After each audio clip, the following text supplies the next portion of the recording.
ఓం నమో నారాయణాయ. మాఘపురాణము 15వ అధ్యాయము జ్ఞానశర్మ కథ.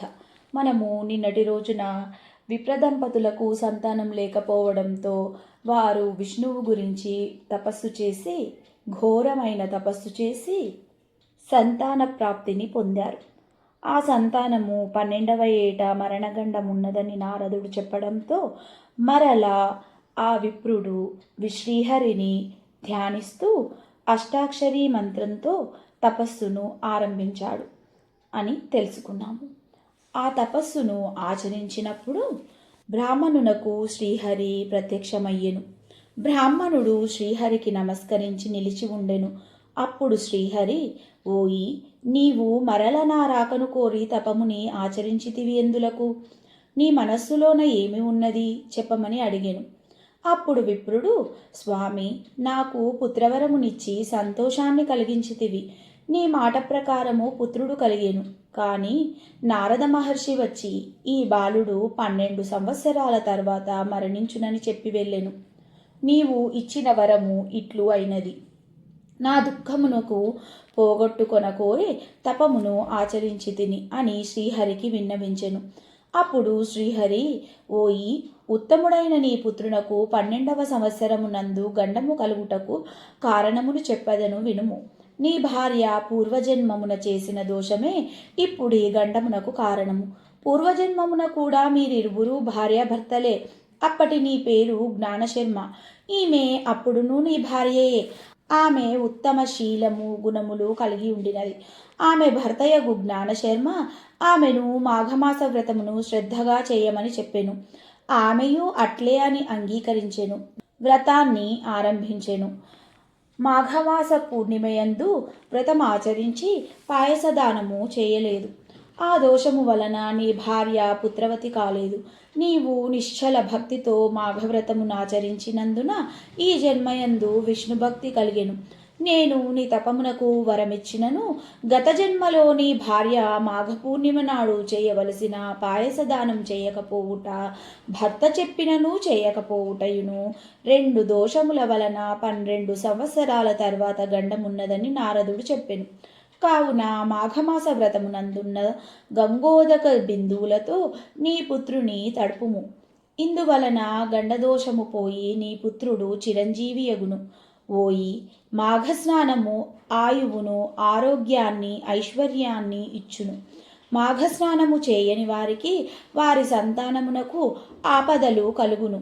అధిక పుణ్యములని గత జన్మలలో చేసిన వారికి మాఘమాస వ్రతమును ఆచరింపవలయునని సంకల్పము కలుగును. మాఘస్నానము సర్వపాపదోషహరము. శ్రీహరి ఇంకా ఈ విధంగా చెబుతున్నాడు. నేను మాఘమాస ప్రియుడను.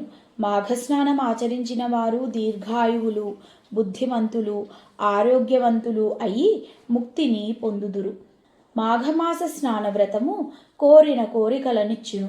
మాఘవ్రత బ్రహ్మ, శివుడు, లక్ష్మి, పార్వతి, సరస్వతి, ఇంద్రుడు, వశిష్ఠుడు, జనకుడు, దిలీపుడు, నారదుడు వీరు మాత్రమే బాగుగా తెలిసినవారు. ఇతరులు దాని మహిమను పూర్తిగా నెరుగరు. మాఘవ్రత మహిమ కొంతయే తెలిసిన వారు, పూర్తిగా తెలియవారు కలరు. దీని మహిమ అందరికీ తెలియదు. నా భక్తులు మాఘవ్రత పారాయణలు మాత్రమే మాఘవ్రత మహిమను ఎరుగుదురు. ఎన్నో జన్మల పూర్వపుణ్యమున్న వారికే మాఘవ్రతము ఆచరింపవలయునను బుద్ధి కలుగును. నీ పుత్రుని మాఘమాస ప్రాతకాలమున గంగాజలంతో తడుపుము. వాని గండదోషము తొలగునని చెప్పి శ్రీహరి అంతర్హితుడయ్యెను. బ్రాహ్మణుడును శ్రీహరి అనుగ్రహమునకు సంతోషపరవశుడయ్యెను. బాలుడిని శ్రీహరి చెప్పిన విధంగా మాఘవ్రత గంగాజలముచే తడిపెను. బాలునకు శ్రీహరి దయ వలన మృత్యుగండ దోషము తొలగి చిరంజీవి అయ్యెను. మృత్యుభయము తొలగెను.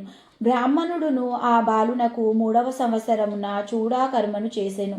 ఆయా సంవత్సరముల యందు చేయదగిన సంస్కారములను చేసి విద్యాభ్యాసమునకై గురుకులానికి పంపెను. 12వ సంవత్సరంన మృత్యుదోషము శ్రీహరి కృపచే మాఘవ్రత మహిమ వలన పరిహారమయ్యెను. ఆ బ్రాహ్మణుడు వాని భార్య పుత్రుడు అందరును సుఖ సంతోషములతో కాలం గడిపిరి. ఆ బ్రాహ్మణుడు పుత్రుని గృహస్థుని కావించి యోగమహిమచ్చే శరీరమును విడిచి శ్రీహరి సాన్నిధ్యాన్ని చేరెను. జహ్ను మునివర్య, మాఘవ్రతమునకు సాటి అయినది మరొకటి లేదు. అది శ్రీమన్నారాయణునికి ప్రీతికరము, పాపములను పోగొట్టి పుణ్యాన్ని కలిగించును. మాఘవ్రతము మోక్షమును కూడా ఇచ్చును.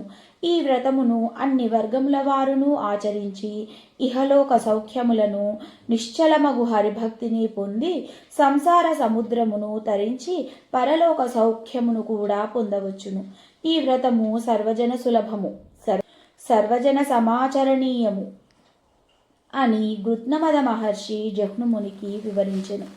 మాఘపురాణము 15వ అధ్యాయ పారాయణ సమాప్తం. ఓం నమో నారాయణాయ.